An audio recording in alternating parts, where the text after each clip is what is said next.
Hello, I'm Stephen Dracup. I'm the Chief Operating Officer at Chess, and I'm here today with my colleague Paul to talk to you about smart IT spending. Hello everybody, my name's Paul Gibbons. I'm one of the consultants here in Chess, specialising in managed services and ICT services. I've been in the industry for just over 35 years now. Very passionate about the industry that I work in and very much around the managed services that I've done probably since the early 90s. Okay, so as you can see from the agenda behind me, we've got quite a lot to cover. So why don't we just start with the first point, which is what is a managed service? Yeah, it's a good question. So generally a managed service is where a business will offload general tasks or sometimes quite specific tasks to an expert. They could be anything around cloud storage, proactive monitoring, patch management, which is a big one at the moment, business continuity, just to name a few, but they're typical tasks that a business will look to offload. Fantastic, and that's great to hear, but what are the benefits of that to a third party?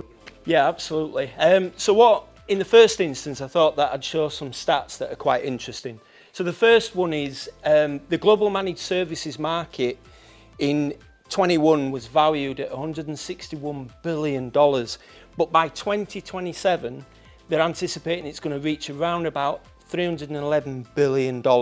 So it's very much on a growth spurt. Also, what's really interesting, the managed services can actually help reduce IT costs of anything up to 45%, and at the same time can drive efficiencies up to 65%. This is really in the mid-market type customer base as well. So we're not talking about enterprises that are particularly doing this. It's for the smaller, mid-sized customers that are getting the most benefit out of these and driving that number. So I'm interested by the figures, and you're going to go through some of the details about how they get these benefits now? Yeah, absolutely. I mean, it really depends on what the customer is actually looking to do or what they're offloading. We have numerous cases of customers that are looking at filling a gap. So it might be a skills gap, or it might be the fact that they're on a growth burst. So they need something that can meet that agility or being able to actually scale on demand. We're also seeing a lot of customers that are starting to adopt new technology, which is changing at a rapid pace. So sometimes the in-house skills can't keep pace with that. So by offloading to a partner that's got those skills and got the breadth, it means that they can adopt this technology at a far rapid pace. Also, we're seeing a lot of customers that are just literally can't recruit. So they can't find the skills that they need at the rate that they need, or even more, how much it actually costs to take on that individual. So by moving to a partner shared operation type setup, it means that they can get the wealth of the partner as opposed to them taking it on themselves. And that naturally reduces costs as well. Yeah, I think we've all noticed that since COVID particularly, we had that sort of big burst in, for want of a better description, a promiscuous job market, didn't we, where lots of people were moving around all over the place. I think one of the benefits for me for a managed service partner is that they take that risk rather than you having to. Absolutely. And I think I was kind of thinking about other things about, certainly at Chess, obviously we have our own people looking after our own internal systems, that the role of the kind of the people within your IT department is changing somewhat. I think in the past you probably had people who were there to really keep the lights on, I think is what we used to call it. But now your technology people will be part of your business operation, won't they? They'll be trying to drive profit through your organisation, so they become part of your, not just a group of people who do things that nobody cares about as long as they don't break, but they actually start contributing because technology is such a key part of your growth story. Absolutely. And having them sort of trapped in doing rather mundane tasks is perhaps really not such a good idea. Yeah, absolutely. I mean, it reduces productivity significantly. I mean, it's interesting when you say the COVID thing, because everybody's changed how they work as well. But supporting those people is really challenging now, because if you don't have the right tools, then how do you support somebody that could be working anytime, at any place, using any device? So I think, again, that's where you get that breadth of being able to partner with somebody who's got that experience.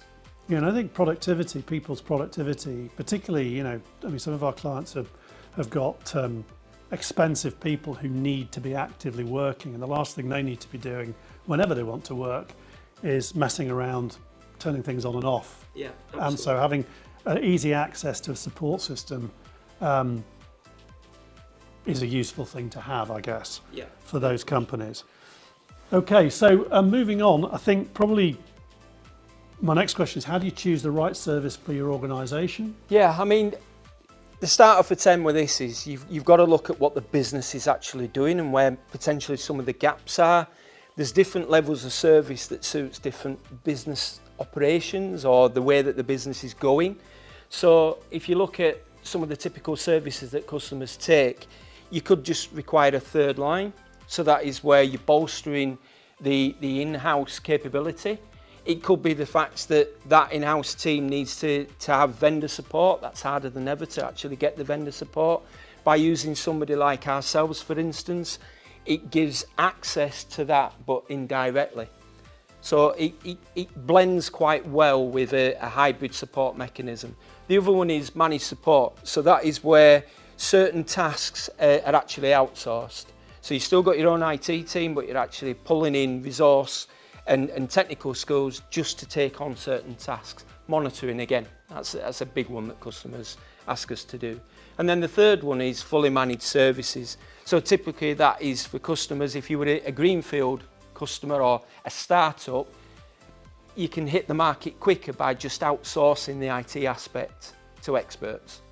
So it really depends on that allocate level of service that fits you as a business and an organisation.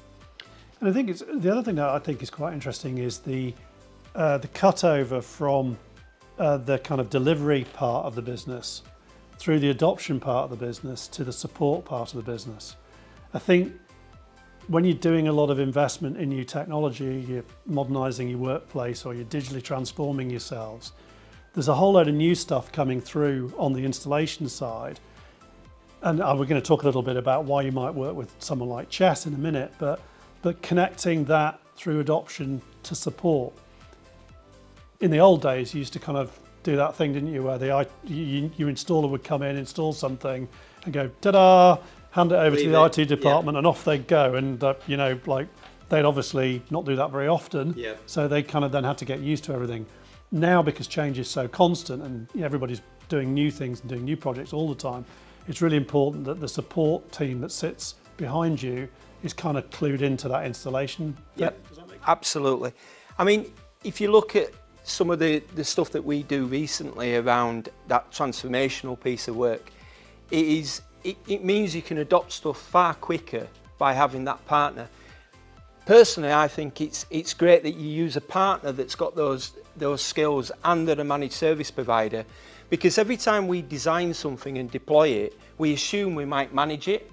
So you're not going to create something that I class as a screaming baby that you're going to have to nurture. You want to be able to expect that we're going to support it, therefore we'll deliver it to the highest standards in the best practice way, and then if the customer wants to take it on support, quite happily give it to them. Alternatively, if we have to support it, then we can do that. And obviously the other thing I suppose to think about is that you might want to support it yourselves, and that's perfectly acceptable. Yep. But we all have problems with personnel these days. People leave, people get ill, and having somebody who's also able to support you, who can step in and maybe support you if you do have a bit of a gap, is kind of important. Absolutely. So continuity is really the thing with this stuff, isn't it? Yeah. I mean, we have seen recently where customers have wanted to support it, but we take on the support for an interim period, help the customer to skill up, and when they get to a certain level, we hand it back to them. So that's great, Paul. So I think we kind of talked to it a little bit in the previous conversation, but why would you choose Chess? Yeah, it's a good question. So firstly, we've got vast experience in delivering managed services, especially to mid and small market customers, as I alluded to earlier on. Also, we have a portfolio that's constantly evolving. So as the market's changing constantly, technology's moving, the way that businesses operate, we've had to change the way that we deliver managed services. And it's been a key thing that we've done over the last few years. Everything that we do as well is aligned to ISO, so it means that we've got the governance, and even when we're looking at transition of service, it means we've got the experience, and also we work with customers to make sure that we're reducing risk as much as possible. Also, as an organisation, Chess have got a culture around learning and development, which I think is key when you're delivering services. You don't want somebody that doesn't quite know the technology to actually service the environment, because it's pointless. So as an organisation, we actually have a reward system internally, which is earn to learn, to ensure that everybody's developing their skills. There's an appetite to gain that skill set as well, and it means we're always certified to the highest level.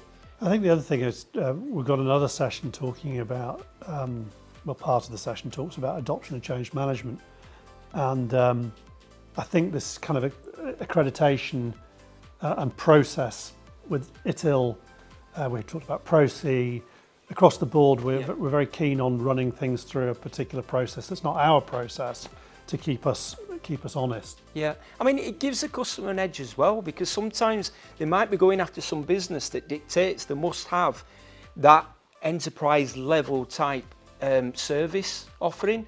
To get it in-house it's not easy at all. Even getting 27001, it's very, very difficult as a certification.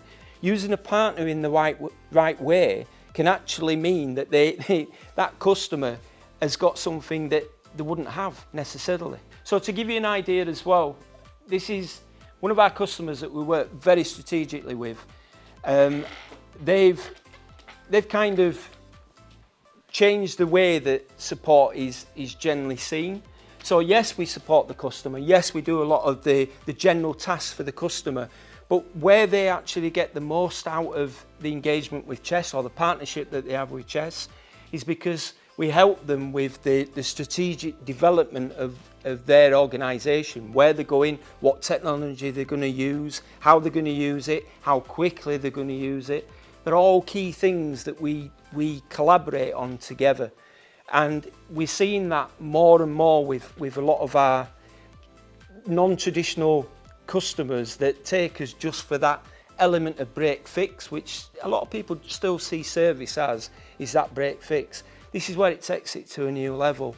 And it shows the way that organisations now are looking at how they get the most out of the new technology, but in the right way at the right time. You know, taking something too quickly can be too risky. So what we can help is getting the timing right, and also helping them to adopt it as smoothly as possible. You know, and I think if you're linking it into our consultancy model, which is obviously close to your heart, it's becoming, it's a much used phrase, but becoming a trusted partner, isn't it, of the and having a real sense of understanding of where the customer's going and why they're going there and how we can help them get there. Absolutely. Good, okay, so I think we're coming to the end of the session, and there we are, there's a summary. So I think, you know, whatever it says behind me, I think it's essentially about engaging in a partnership between someone like us, preferably us, and your company, making sure that we understand your business goals and where you're going, and then tailoring a solution around your specific needs. And that might vary over a period of time. So right now you might need more or less, and maybe in the future you need the other way around, to provide you with a joined up service, and that your IT people understand and we understand, so we know what we're providing.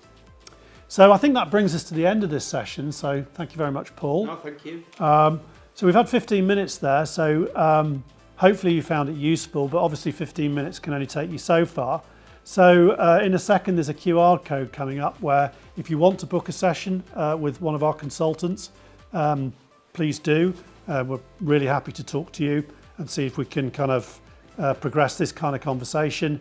And obviously we're part of a wider conference with lots of other good content, which I think, you know, links up very nicely with what you've just heard there. So just finish off by saying thank you very much for coming. Much appreciated for you to give up your time to listen to us talk. Thank you, Paul, and thank you very much. Have a good day.